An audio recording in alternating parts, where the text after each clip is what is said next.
शासकीय पडताळणीनंतर तब्बल 80 लाख अपात्र महिलांची नावे लाडकी बहीण योजनेतून वगळण्यात आली आहेत। त्यामुळे आता एकूण लाभार्थ्यांची संख्या 2,46,00,000वरून थेट 1,66,00,000 आली आहे। दरम्यान ई-केवायसी प्रक्रिया पूर्ण करण्यासाठी मुदत वाढवून देण्याबाबत सरकारचा सध्या कोणताही नवीन प्रस्ताव नाही आहे, असं प्रशासनाकडून स्पष्ट करण्यात आलं आहे। अतिशय महत्त्वाची बातमी, लाडकी बहीण योजना यातून 80 लाख महिलांची नावे वगळली गेली आहेत, कारण या सगळ्या महिला अपात्र होत्या।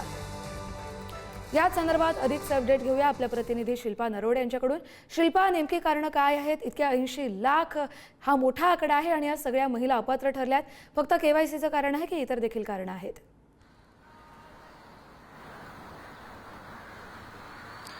कस्तुरी, आपण जर पाहिलं तर मुख्यमंत्री माझी लाडकी बहीण योजना जी आहे त्या योजनेतून आता तब्बल 80 लाख महिलांना वगळण्यात आलेलं आहे। विशेष म्हणजे ही पडताळणी केली होती गेल्या काही महिन्यांपूर्वी आणि या पडताळणीमध्ये ई-केवायसी करण्यासाठी महिलांना सांगितलं होतं। ज्या लाडक्या बहिणींनी फॉर्म भरलेले आहेत, ज्या लाभार्थी आहेत, त्यांना ई-केवायसी करणं बंधनकारक केलं होतं आणि त्याची मुदत ही 30 एप्रिलपर्यंत देण्यात आली होती।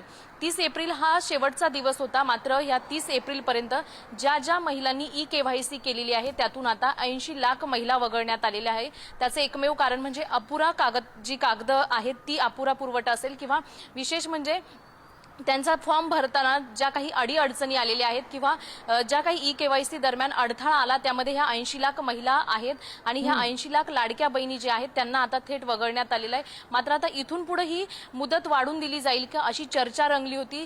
त्याचबरोबर लाडक्या बहिणींनी देखील मुदतवाढ व्हावी अशी मागणी देखील केली होती। मात्र आता ही कुठल्याही प्रकारची मुदतवाढ ई-केवायसी दरम्यान केली जाणार नाहीये, कारण 30 एप्रिल हा शेवटचा दिवस होता, तोपर्यंतच ई-केवायसी करा आणि जी मुदतवाढ दिली होती किंवा 30 एप्रिल जी शेवटची तारीख होती ती लाडक्या बहिणींसाठी लाभार्थ्यांसाठी पुरेसा वेळ आहे असं थेट राज्य सरकारकडून सांगण्यात आलं होतं। मात्र आता जर आपण पाहिलं तर जो लाभार्थ्यांची संख्या होती 2.46 कोटी ती आता थेट 1.66 कोटींवर आलेली आहे। 80 लाख या महिला वगळण्यात आलेल्या आहे। आणि कस्तुरी, आपण जर पाहिलं तर अधिक मासाचा महिना चालू आहे, अर्थातच धोंड्याचा महिना सुरू आहे आणि याच महिन्यात या लाडक्या बहिणींना आता मोठा धक्का बसलेला आहे। जी ही योजना आहे त्या योजनेतून 80 लाख महिला वगळण्यात आलेल्या आहे। आता उर्वरित ज्या महिला आहेत त्यांनी ई-केवायसी केलेली आहे आणि त्या महिलांना आता जो लाडक्या बहिणीचा हप्ता आहे तो मिळणार का हे पाहणं महत्त्वाचं असेल। मात्र जी मुदतवाढ असेल इथून पुढची किंवा जो काही प्रस्ताव असेल त्याची अद्याप कुठल्याही प्रकारची चाचपणी किंवा कुठल्याही प्रकारची तयारी राज्य सरकारकडून करण्यात येणार नसल्याचं थेट सांगण्यात आलेलं आहे। त्यामुळे आता जे लाभार्थी होते त्यातल्या 80 लाख महिलांना हा मोठा धक्का बसलेला आहे कस्तुरी। त्यामुळे सारखी वाढवून दिलेली जी डेडलाईन होती ती अखेर संपली आहे आणि अर्थातच त्याचा फटका या महिलांना बसतोय ज्यांनी ई-केवायसी केली नाहीये किंवा कागदपत्रांची पूर्तता केली नाहीये। धन्यवाद शिल्पा, तुम्ही दिलेल्या माहितीसाठी।